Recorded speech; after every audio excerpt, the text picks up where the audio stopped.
esta iglesia era importante el cuidar a las viudas.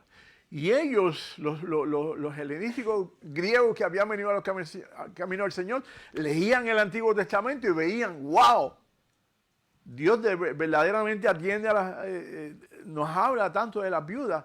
Y entonces le decía a los judíos, a los hebreos, ¿qué hacen ustedes que no están atendiendo a las viudas? Porque Dios no lo dice en las Escrituras. Así que es algo bueno. Aunque hay murmuraciones, algo bueno estaba ocurriendo en esto porque ellos estaban preocupados por lo que dicen las Escrituras. Okay, así que no era tan problemático y tan pecaminoso lo que ellos estaban diciendo con estas murmuraciones. Así que era un problema de administración en la iglesia. ¿Por qué?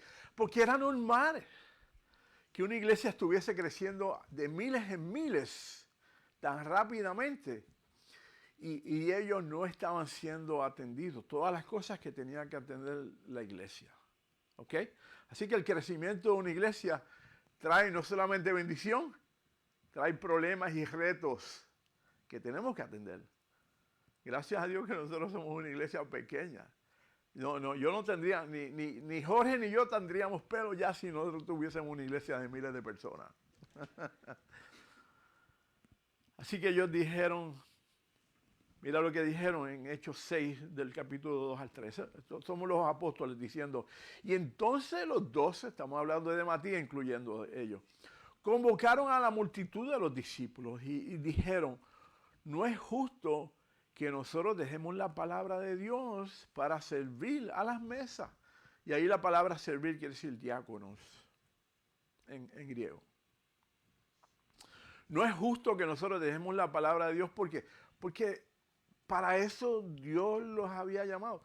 ¿Para qué Dios llama a los pastores? Para que tengan un show, ¿verdad, José? Para que tengan un show ahí de entretenimiento. ¿O no es para enseñar la palabra?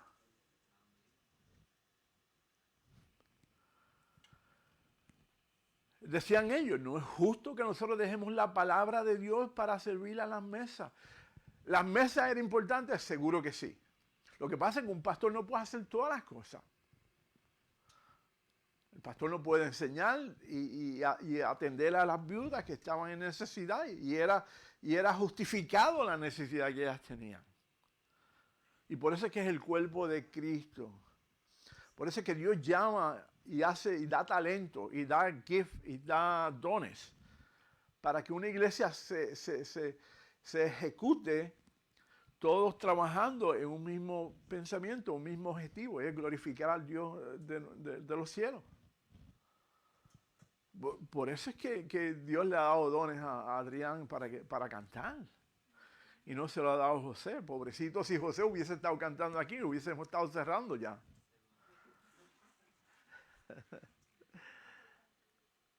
Y por eso es que hay dones en la iglesia. Hermano, y yo los he visto, en una iglesia pequeña yo los he visto aquí.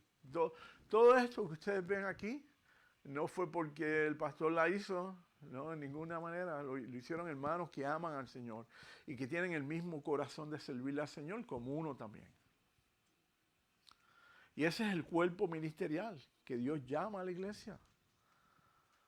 A algunos les da dones de enseñar, a otros les da dones de ser hospitalarios, de trabajar, de estar siempre dando. Ok, y dice, los discípulos dijeron, no es justo que dejemos la palabra de Dios y sirvamos a las mesas. Entonces dice en el versículo 3, buscad pues, hermanos, de entre vosotros a 7 hombres de buen testimonio, ¿llenos de qué? Del Espíritu Santo y de sabiduría, a quienes encarguemos en este trabajo. Así que aunque ellos pretendieron ayudar, estamos hablando de los apóstoles, era tan grande la multitud de convertidos que no podían atender todas las necesidades que había en la iglesia. Aunque ellos habían comenzado, se dieron cuenta de que estaban abandonando el tiempo de estudio y devoción. Y esto es algo peligroso.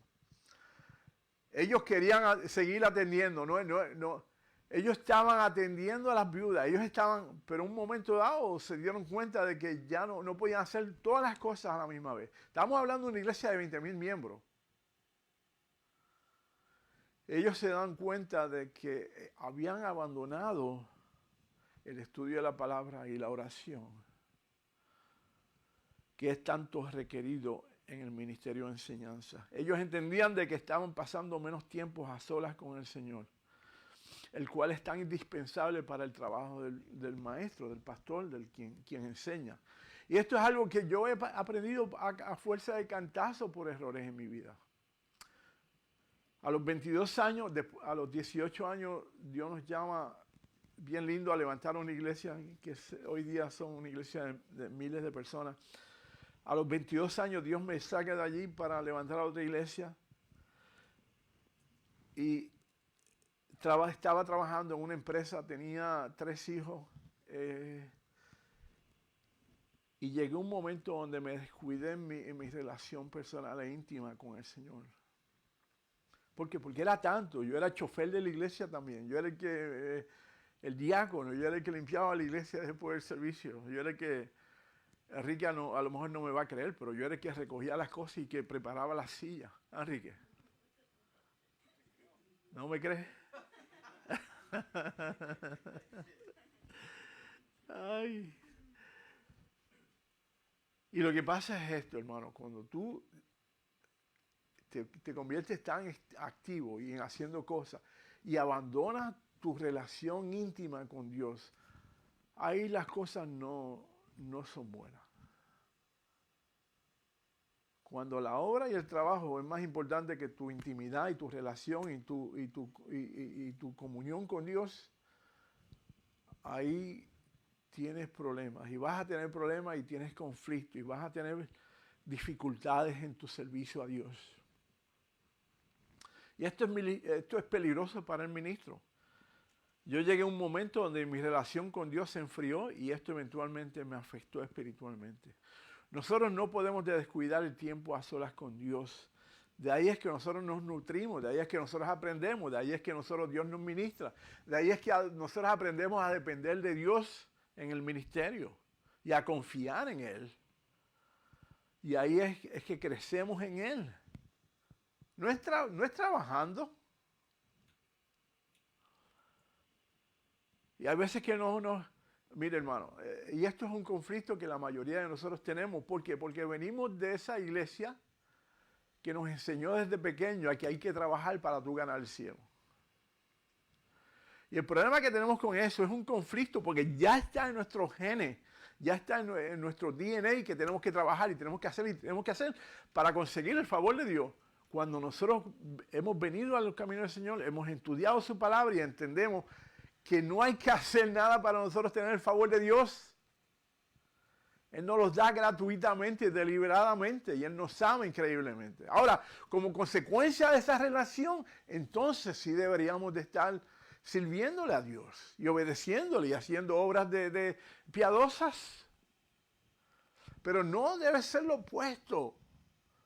No debe ser que nosotros hacemos cosas para agradar a Dios. No, nosotros hacemos cosas porque ya Él nos salvó y ahora como de agradecimiento es que lo hacemos a Dios.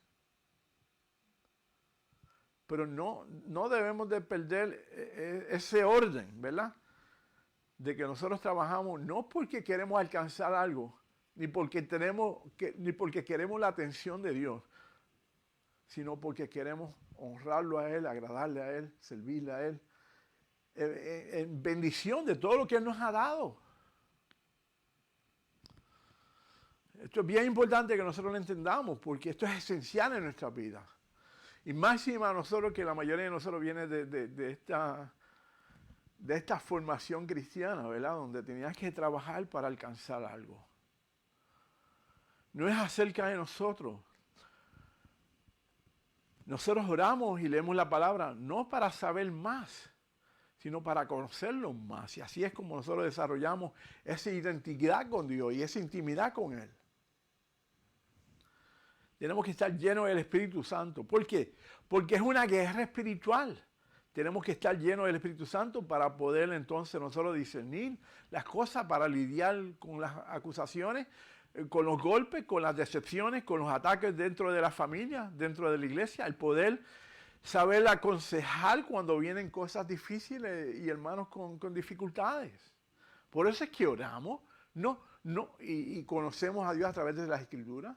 No para nosotros alcanzar algo de favor con Dios, sino para conocerlo a Él, de tal manera que podamos ser usados por Él como a Él le plazca, para gloria y honra de su nombre.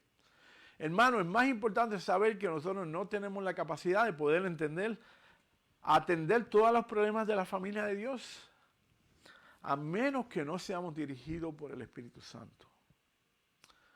Si Jehová no es el que edifica la casa, decía el salmista, en manos trabajan los que le edificasen. Si no es Dios el que está en nuestras conversaciones, si no es Dios el que está en nuestra consejería, en nuestras enseñanzas, en nuestras administraciones a nuestros hijos, en vano estamos trabajando. Por eso es que es importante nosotros cerrarnos a Dios, encerrarnos en Dios y buscar esa intimidad con Él, para que entonces, como fruto de esa intimidad y de esa coinonía, entonces nosotros podamos bendecir a nuestros hijos y a nuestra familia y a nuestros amigos. Si hay algo que yo oro es: Señor, lléname de ti y enséñame a ser tu portador de tus consejos, porque yo no puedo hacerlo sin Él. No hay domingo en los 50 y pico años que yo llevo caminando con el Señor. No hay domingo que yo no venga delante del Señor y le diga: Señor, yo no puedo hacerlo. Yo te necesito a ti. Y Él lo sabe. Y Dios permita que yo siempre sea así hasta el final. Así que ellos dijeron: no es justo que nosotros dejemos la palabra para servir a las mesas. Su llamado principal era el enseñar la palabra, aconsejar, ministrar la palabra. Por supuesto que servir es parte del llamado de nosotros. Pero cuando tú tienes una iglesia grande, entonces tienes que ser sabio y buscar hombres y mujeres que sean diáconos y sirvan a las mesas. Y por eso es por lo que nosotros somos los llamados de Dios y Dios nos da dones a la iglesia para nosotros ministrarle a las necesidades de la iglesia. Sin la enseñanza de la palabra, la iglesia es débil y se expone a los ataques del enemigo. Así que por eso es que es importante el que enseña aquí en este púlpito. Es importante nosotros tener esa intimidad con Dios, esa oración, ese tiempo de oración, ese tiempo de estudio para exponer la palabra y el consejo de Dios. Mi oración es que ustedes puedan saber la palabra para que desarrollen esa relación con Dios y lo amen cada día más y más y más. Por eso es que yo me esfuerzo. Yo sé que Pastor Martin también lo hace por misericordia de Dios, para que ustedes entiendan la palabra y puedan amar a Dios cada día más y más. Y entonces dijeron: buscad pues, hermanos, de entre vosotros, número 1. Me encanta este versículo, en el versículo 3, como dice. Dice: buscad, hermanos, entre vosotros. ¿Por qué tenemos que buscar? Pastor Jeff, ustedes saben que yo estuve bajo el tutelaje y el pastorado de Pastor Jeff por 15 años. Pastor Jeff siempre nos decía, y en clases que teníamos con Pastor Jeff nos decía: buscar líderes entre vosotros. No tenemos que buscarlo afuera, ya personas que conocen este ministerio, ya personas que conocen cómo se bate el chocolate. Ok. ¿Por qué trae una persona afuera que no conoce el chocolate que se hace aquí? Ok, así que dice: buscad pues, hermano, número 1, de entre vosotros. Y dice a 7 hombres. Y número 2, ¿qué dice? ¿De buen qué? De buen testimonio. ¿Ok? Bien importante, de buen testimonio. Tú escoges personas que ya están trabajando dentro de la iglesia, que ya conocen la iglesia. Número 3 dice: ¿y qué? Llenos del Espíritu. ¿Por qué es tan importante esto? Porque el Espíritu Santo es quien dirigía a la iglesia. Y como les dije, si Él no es el que edifica la casa, hermano, estamos trabajando. Si no es el que dirige nuestra vida, estamos yendo equivocadamente a un lugar. Y número 4 dice: y de sabiduría a quienes encarguemos de este trabajo. Así que número 1, de nuestro ministerio. Número 2, persona de buen testimonio. Número 3, lleno del Espíritu Santo. Y número 4, de sabiduría. Y cuando está hablando aquí, no es que usted vaya a la escuela y a la universidad y estudie, no, es sabiduría, no es la sabiduría humana, es la sabiduría de Dios. El principio de la sabiduría, ¿qué es? Díganlo más alto, ¿es el qué? el temor a Dios. Es un hombre sabio, hombre que teme a Dios. Estas son las características y los dones que las personas deben de tener para ser ministros de Dios. Y dice entonces en el verso 4, mientras nosotros buscamos a estos 7 hombres, dice, ¿y nosotros qué? Persistiremos en la oración. Y cuando dice aquí la oración, si utilizamos y vemos el verbo que se utiliza ahí en griego, es una oración continua. No es que yo oro una vez nada más y ya con esa oración cubrí todas las bases. No, es que debe ser una oración continua. Nosotros persistiremos en la oración. ¿Y en qué? ¿En el ministerio de qué? De la palabra. Cuán importante es la palabra en nuestras vidas. Y este debe ser el orden de administración en nuestra vida. Primeramente oramos y entonces después estudiamos la palabra para poderle enseñar. Y esto es algo que yo en ocasiones fallo y tengo que estar aprendiendo de ello. ¿Por qué la enseñanza es inefectiva? Porque no oramos. Y nosotros tenemos que orar y esas dos cosas tienen que depender una de la otra. Para que Dios use nuestras enseñanzas y sean efectivas, debemos de estar orando continuamente. Así que Lucas nos sigue diciendo en los versículos 5 al 6 del capítulo 6, dice, agradó la propuesta a toda la multitud y eligieron, número 1, ¿a quién? A Esteban, ¿verdad? Nos lo dice ahí. Y escogieron a Esteban.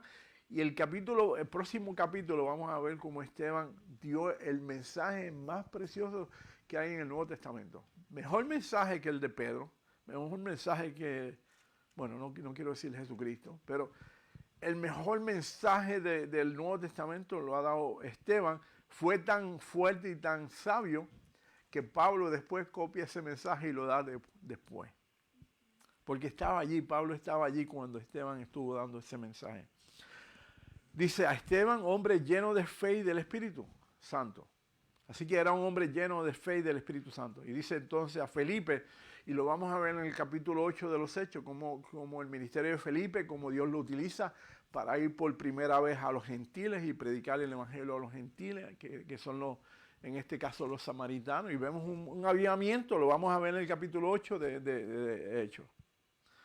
Capítulo 7 de los Hechos, vamos a ver a Esteban como predica y después lo martirizan a los pies de Pablo.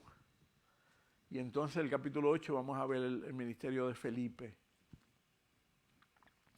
Y dice entonces, y escogieron a Procoro, Nicanor, Timón, Malmenas y Nicolás, prosélito de Antioquía. ¿Sabes qué? Interesante que todos estos nombres eran ¿qué? Eran griegos. Me encanta porque, recuérdense, estamos hablando de una iglesia de apóstoles de judíos, ¿verdad? De hebreos. Y ahora escogen a 7 hombres para el ministerio del servicio de las mesas, diáconos, 7 diáconos, le llama el autor. No el autor, nosotros le llamamos, ¿verdad? Los 7 diáconos. Y estos 7, todos los nombres de ellos eran griegos. Eran nombres griegos. Así que me encanta que la iglesia ya se estaba expandiendo. No solamente era judío, sino que también estaba Dios trayendo a los griegos en posiciones de liderazgo. Que eran gentiles, correcto. Dice en el verso 6, a estos presentaron ante los apóstoles quienes orando les impusieron las manos. Interesante que cuando dice aquí que le impusieron las manos, es la primera vez en el Nuevo Testamento que la iglesia y los hombres ponían las manos sobre otras personas. ¿Ok? En los próximos capítulos habremos de estar hablando acerca de Esteban y Felipe. Ambos, aparte de ser diáconos, eran evangelistas. Y vamos a ver cómo Dios los utilizó grandemente. Así que veremos a Esteban viniendo a ser el primer mártir de la iglesia. Dio su vida por la causa de Cristo. Cuando Esteban estuvo predicando de Cristo, Pablo estaba allí. Aunque no lo dice claramente, pero ¿por qué nosotros decimos esto? Porque mucha de la predicación que Esteban dio, Pablo después la repite. Exactamente. Entonces escogieron a estos 7 hombres y oraron por ellos, y esta es la primera vez que vemos en el Nuevo Testamento poniéndole las manos sobre ellos. Dice en el verso 7, la palabra del Señor crecía. No eran las obras que crecían, no era el trabajo, porque hay veces que nosotros distorsionamos y no hablamos y no entendemos claramente lo que dice la palabra. Crecían en haciendo obras, crecían en acierto, alcanzando a los pobres o llevando comida aquí o haciendo marchas pro vida o así. Digo, esto no sea importante, no estoy diciendo en ningún momento esto. Pero dice, y la palabra del Señor crecía. Así que la importancia para un crecimiento de una iglesia saludable es la palabra del Señor, es la palabra del Señor. Y dice, y el número de los discípulos se multiplicaba, no solamente se sumaba, se multiplicaba grandemente en Jerusalén. Y mira lo que dice, y también muchos ¿qué? ¿De los quiénes? Estamos hablando de los sacerdotes ¿qué? Hebreos, ¿verdad? Judíos. Se cree que habían alrededor de 20,000 sacerdotes, decía Josefo en esos tiempos. Y muchos de los sacerdotes obedecían a la fe. Me encanta cómo Dios está obrando en medio de ellos. Cuando la iglesia vio que esto estaba pasando, entonces esto habría de traer problemas. Cuando los sacerdotes estaban viniendo a los caminos del Señor, esto habría de traer problemas. Y por eso es que vemos la persecución y por eso es que vemos en el segundo siglo de la iglesia cristiana, cómo millones de personas murieron bajo los reyes romanos y cómo ellos martirizaron a tantos cristianos, tanto en la hoguera como en la fosa de los leones, como en el Coliseo romano. Porque esta revolución había comenzado y se estaba multiplicando en gran manera. Inclusive los judíos muchos de los sacerdotes estaban viniendo a los caminos del Señor. Y entonces en el versículo 8 nos dice, Esteban entonces, lleno de gracia y de poder, hacía grandes prodigios y señales entre el pueblo. ¿Ven el fruto del llamado de Dios? ¿Ven que cuando Dios llama a uno, Dios es perfecto, Dios sabe lo que hace? Y entonces dice aquí, lleno de gracia, no de ley, lleno de gracia y de poder, hacía grandes prodigios y milagros y señales entre el pueblo. Así que estamos viendo ya la iglesia multiplicándose más allá de los apóstoles. Así que Dios estaba usando a Esteban en gran manera. Verso 9 nos dice, y entonces algunos de la sinagoga llamada de los libertos y los de Cirene de Alejandría, que esto es en el norte de África, de Cilicia, y en Cilicia era donde allí Pablo nació. ¿Por qué digo esto? Porque Pablo nació en Tarso, ¿verdad? Tarso está en Cilicia. Y Tarso era la capital de Cilicia. Y entonces decía, y de Asia se levantaron para discutir con Esteban. Así que nos dice aquí que muchos de los que estaban allí empezaron a discutir con Esteban. Recuérdate que este hombre estaba lleno de gracia y de poder. Y estos eran judíos que servían a los romanos. Todo lo que dice aquí, los de Cirene. ¿Se recuerdan quién era Simón de Cirene? El que ayudó a Jesucristo a cargar y era del norte de África. Y de Alejandría, que era en Egipto. ¿Ok? Y quizás entre ellos pudiese haber estado Pablo. Yo pienso que sí. Un hombre sabio de acuerdo con el hombre. Y no podía resistir la sabiduría de Esteban. Recuérdate que Pablo, lo más sublime, lo más inteligente, bueno, pienso yo. Porque inclusive Gamaliel, que era uno de los más reconocidos, reconocía a Pablo como este es fariseo de los fariseos. Y este tipo está montado. Montado es que el tipo tiene todas las herramientas. Está hablando de Pablo, ¿verdad? Así que no resistían la sabiduría de Esteban. ¿De dónde venía la sabiduría de Esteban? De Dios solamente. A través del poder de Dios, ¿verdad? Puesto que estaba lleno del Espíritu Santo y hablaba cosas sabias. No podían resistir la sabiduría de este hombre y de la fe que tenía. Y entonces empezaron aquí a protestar. Y veamos lo que dice en el verso 10 al 11. Dice, pero no podían resistir la sabiduría y el espíritu con que hablaba Esteban. Y estos entonces sobornaron. Y sobornaron, lo que quiere decirles que reclutaron a personas para que lo acusaran. Como las personas que reclutan a los... Bueno, ya me iba a meter en cuestiones políticas. Los agitadores profesiones en estas marchas que hay hoy día, que se ven hoy día, tanto en Minneapolis como en LA, como en... Ustedes tienen que tener cuidado con ello, no voy a extenderme más de eso. Tenemos que tener cuidado, ¿ok? Nosotros mantenernos en la palabra y en el discernimiento de la palabra y en lo que es la gracia, en lo que es la misericordia y en lo que es el amor de Dios. ¿Ok? Ahí manténganse siempre, en la palabra. Entonces ellos reclutaron a agitadores, como hoy día están reclutando, ¿verdad? Y, bueno, anyway, ya estoy hablando de más. Ok. Entonces sobornaron a personas que los acusaran. Todo era mentira.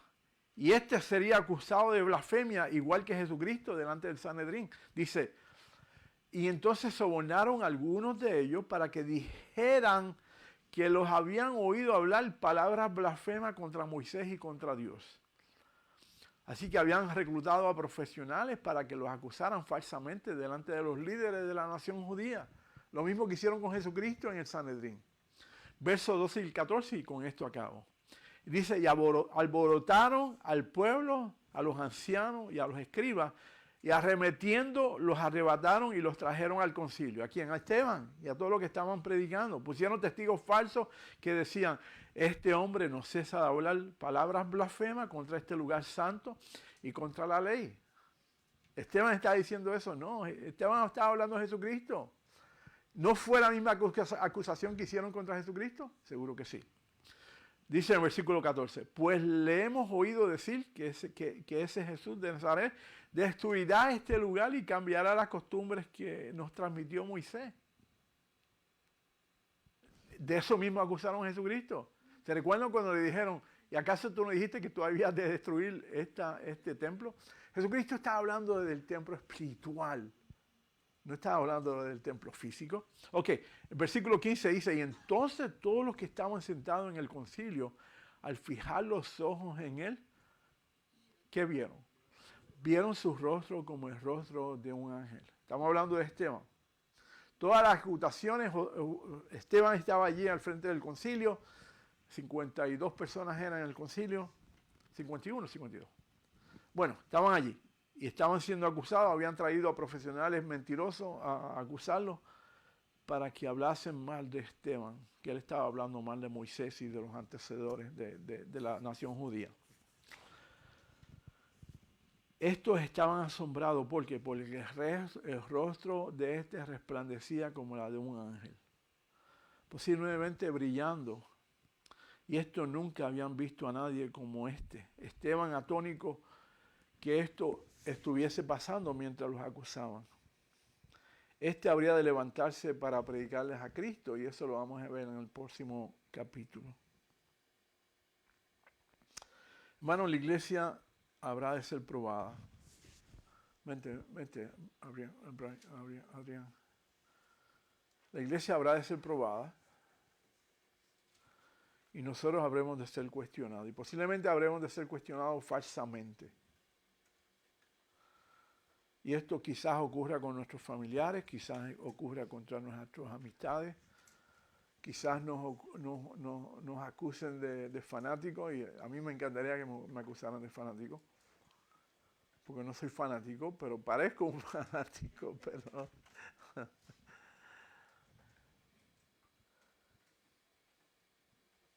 Es normal, hermano.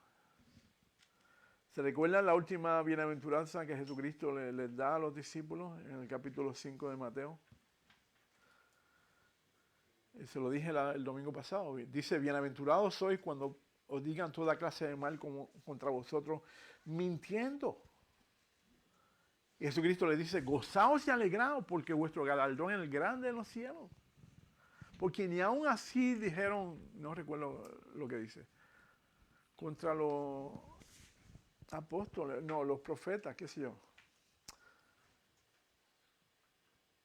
Y nosotros tenemos que estar firmes, tenemos que estar llenos del poder de Dios, tenemos que estar llenos de la palabra, llenos de gracia y de sabiduría, para nosotros poder ser testigos de lo que Dios ha hecho en nuestra vida y lo que Dios habrá de hacer y lo que Dios quiere hacer contra este mundo de pecado. Estamos viviendo en tiempos difíciles y posiblemente los tiempos habrán de ser más difíciles de lo que están hoy día. Y esto será el fin del mundo. Y Dios quiere que nosotros estemos preparados. Y que nosotros estemos firmes. Que nosotros estemos claros de la palabra. Y lo único que nos va a sostener la misericordia de Dios, pero el conocimiento de la palabra. Por eso, ¿se recuerdan la palabra clave que yo les digo que no está en la Biblia? Pero yo les digo a ustedes que tengan ¿qué? Que tengan que, les he dicho muchas veces, que tengan anclas espirituales. ¿Por qué? Porque las anclas habrán de venir tiempo. Bueno, y ancla, lo bíblico es la palabra, las promesas de Dios. Porque yo he tenido la oportunidad de conocer a Dios, que es amoroso, que es lleno de gracia, que es misericordioso. A mí nadie me puede hablar de cosas malas de Dios. Porque no es lo que yo he vivido. No es lo que yo he aprendido de Dios. No es lo que yo he experimentado de Dios. Y aunque vengan vientos y vengan mareas y vengan tormentos y vengan tormentas y vengan huracanes y vengan terremotos, yo sé en dónde yo estoy parado. Y ahí es donde nosotros tenemos que aferrarnos. Usted cuando estudie la palabra, coja cosas, promesas que Dios nos ha dado, las cuales no habremos de ser estremecidos porque somos estremecidos porque se nos olvidan o porque no es tan claro en nuestros corazones. Pero si nosotros conociéramos a Dios, quién es Él y cómo es Él, nada nos podrá estremecer. Amén. Dios les bendiga, hermanos. Vamos a orar. Señor, y en esta mañana es tu palabra. Prepara nuestros corazones para la comunión, Señor. Y gracias por tu misericordia, por tu amor, por tu inmensa gracia que se expone a cada uno de nosotros, Señor. Prepara nuestros corazones para la cena, Señor. En el nombre de Jesús. Amén. Amén.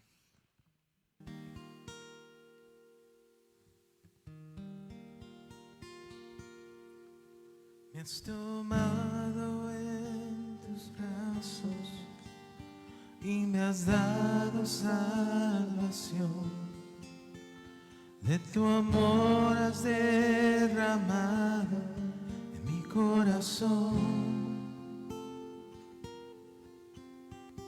No sabré agradecerte lo que has hecho por mí. Solo puedo darte ahora mi canción.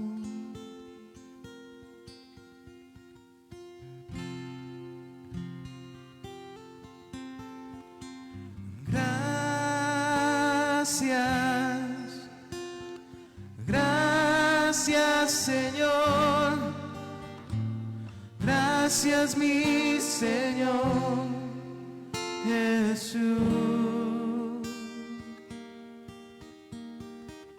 Gracias, gracias Señor, gracias mi Señor Jesús. En la cruz diste tu vida, entregaste todo ahí, vida eterna regalaste al morir. Por tu sangre tengo entrada ante el trono celestial. Puedo entrar confiadamente ante ti.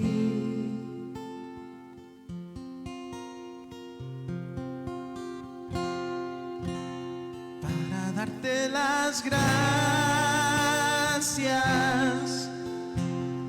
Gracias, Señor. Gracias, mi Señor Jesús. Gracias. Gracias, Señor. Gracias, mi Señor Jesús.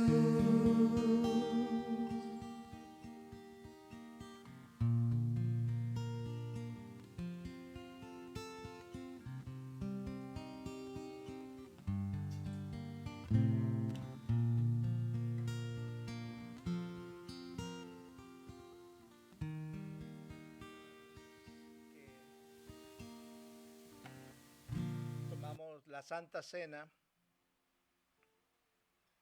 es un recordatorio de lo que Jesús hizo en la cruz del Calvario. Qué lindo poder saber que la iglesia primitiva, al igual que el estudio de la palabra, al igual que el tiempo de coinonía que ellos tenían, al igual que la oración, también tomaban la Santa Cena. Y nosotros en Calvary Gateway tratamos de practicar estas 4 disciplinas. Y hoy vamos a tomar la Santa Cena. Y como les dije, cada vez que tomamos la Santa Cena, 3 cosas deben venir a nuestra mente.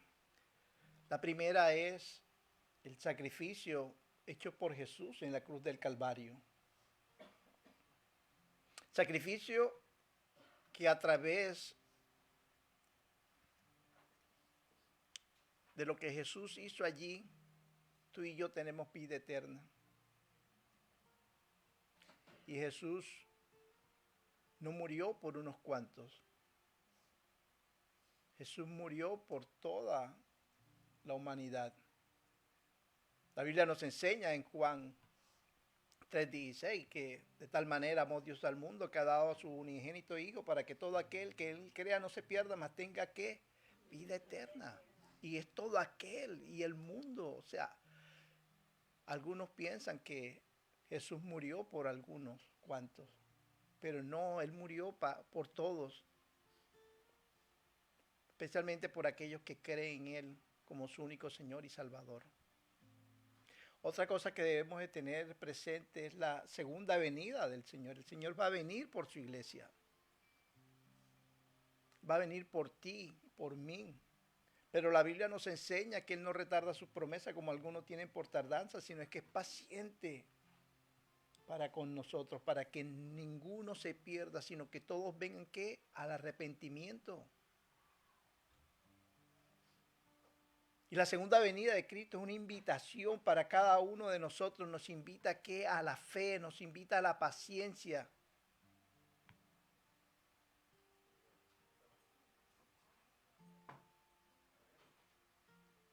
La tercera cosa que tenemos que tener pendiente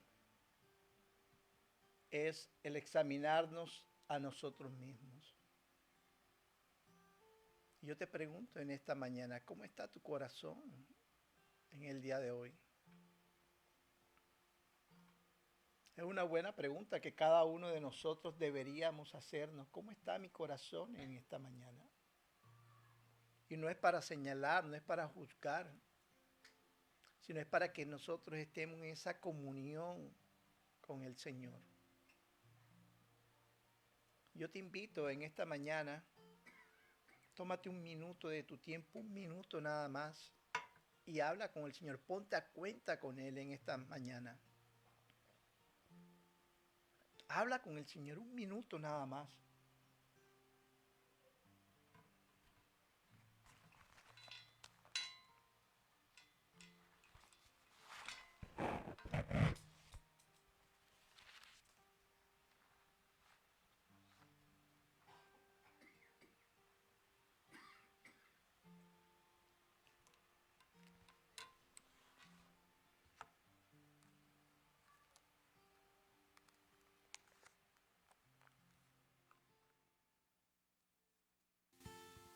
Biblia nos enseña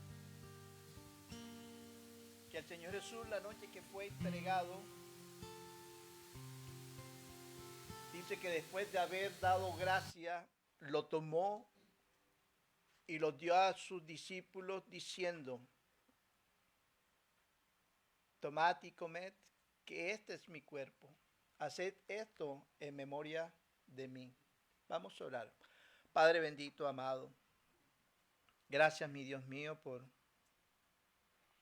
este recordatorio que tú nos haces, mi Dios amado, de cada vez que tomemos la Santa Cena, es un recordatorio de lo que tú hiciste en la cruz del Calvario, de esa promesa preciosa que tú tienes para cada uno de nosotros, que tú vas a venir por tu iglesia, mi Dios.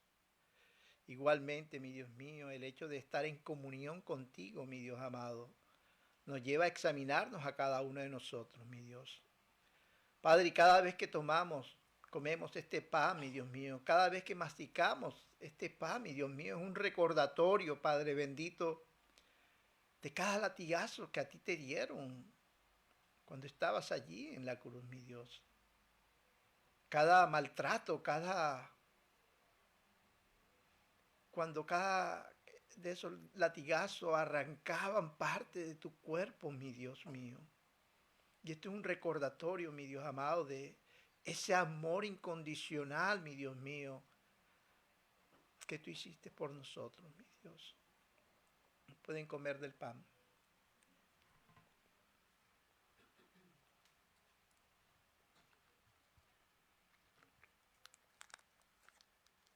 Asimismo, tomó también la copa, después de haber cenado, diciendo: esta copa es el nuevo pacto en mi sangre, pacto de la alianza nueva y eterna, que será derramado para el perdón de los pecados. Haced esto en memoria de mí. Pueden tomar la copa del fruto de la vid. Vamos a orar. Padre bendito, amado, gracias una vez más, Padre, por esta copa del fruto de la vid, que significa, mi Dios mío, es una simbología de tu sangre derramada en esa cruz, mi Dios mío. Padre, no quedó nada de sangre en tu cuerpo, porque tú lo derramaste todo por mi pecado, por mi maldad, por mi injusticia, mi Dios. Y te doy gracias, Padre, gracias porque hoy, Padre, puedo gozar de vida eterna, mi Dios. Gracias por tu misericordia, gracias por tu amor infinito. Gracias, mi Dios, porque sin ese sacrificio, mi Dios amado, solamente tendríamos un lugar seguro a donde ir. Pero tú nos has rescatado, mi Dios mío, de esas tinieblas a la luz admirable, mi Dios. Y te damos gracias, Padre. Gracias, mi Dios. Oh, mi Dios, mi alma te alaba, Señor. Mi alma te bendice, Señor. Decía el salmista: bendice, alma mía, Jehová, y bendiga todo mi ser tu santo nombre. Bendice, alma mía, Jehová, y no olvides ninguno de sus beneficios. Gracias, mi Jesús. Y te pido todo esto en el precioso y hermoso nombre de tu Hijo amado Jesucristo. Amén y amén. Pastor Tito está aquí. Si alguno tiene alguna petición de oración, acérquese a él. Él puede orar por usted. Vamos entonces a orar para ser despedido en esta preciosa mañana. Padre bendito, Padre amado, te damos gracias, mi Dios, una vez más por tu preciosa palabra, mi Dios mío. Mi Dios mío, saber que no hay iglesia perfecta, mi Dios mío, pero que sí, mi Dios mío, como miembros de una iglesia, Padre, tú nos has santificado, mi Dios mío. Y sabemos que la santificación, mi Dios mío, es paso por paso, mi Dios bendito. Ayúdanos cada día, mi Dios amado, a ser semejante a ti, a tu Hijo, mi Dios. A alcanzar esa estatura, el tamaño del varón perfecto, mi Señor. Queremos agradarte, mi Dios mío. Ayúdanos, Padre, a serte fiel en todo, mi Dios. Tu palabra dice: en lo poco fuiste fiel, en lo mucho te pondré. Ven y entra en el gozo de tu Señor. Queremos serte fiel, mi Dios. Ayúdanos. Ayúdanos, Padre, a no solo escuchar tu palabra, sino a ponerlo por obra, mi Dios. Gracias, Padre, por ese precioso mensaje. Gracias, mi Dios mío, por esas preciosas alabanzas. Sigue usando, mi Dios mío, a nuestro hermano Adrián, a su mami, a su hermano Manuel, mi Dios mío, acá. A cada hermano que levanta su mano y dice, heme aquí, Señor. Ayúdanos cada día a hacer lo mejor para ti, mi Dios. Padre, ahora que salgamos de este lugar, más no de tu presencia, llévanos con bien a nuestros hogares, que meditemos en tu palabra, mi Dios mío, y que esta semana, mi Dios mío, sea una semana de bendición para cada uno de nosotros. Te pedimos todo esto en el precioso y hermoso nombre de tu Hijo amado Jesucristo. En el nombre del Padre, del Hijo y del Espíritu Santo. Y el pueblo de Dios dice, Dios les bendiga.